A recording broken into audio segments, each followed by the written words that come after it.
মানবিক আবেদন। গাজীপুরের চান্দুরায় পরিচয়হীন এক ব্যক্তির সন্ধান। নিজস্ব প্রতিবেদক, গাজীপুর। তারিখ 26শে ডিসেম্বর 2025। গাজীপুর জেলার কালিয়াকৈর থানাধীন চান্দুরা চৌরাস্তা এলাকায় বর্তমানে এক পরিচয়হীন ও মানসিক ভারসাম্যহীন ব্যক্তি অবস্থান করছেন।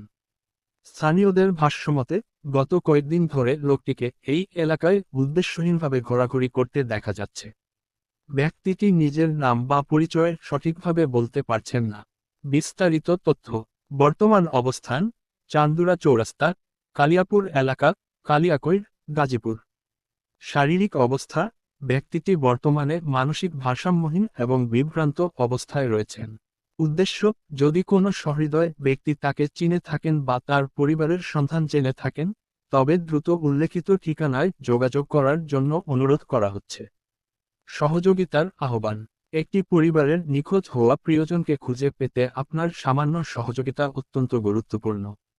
সামাজিক দায়বদ্ধতা থেকে এই সংবাদটি বেশি বেশি শেয়ার করার জন্য অনুরোধ জানানো যাচ্ছে, যাতে এটি সঠিক ব্যক্তির নজরে আসে। বিশেষ দ্রষ্টব্য: যদি কেউ লোকটিকে চিনে থাকেন, তবে দেরি না করে সরাসরি চান্দুরা চৌরাস্তা এলাকায় এসে তার পরিবারের কাছে ফিরিয়ে নেওয়ার উদ্যোগ নিন।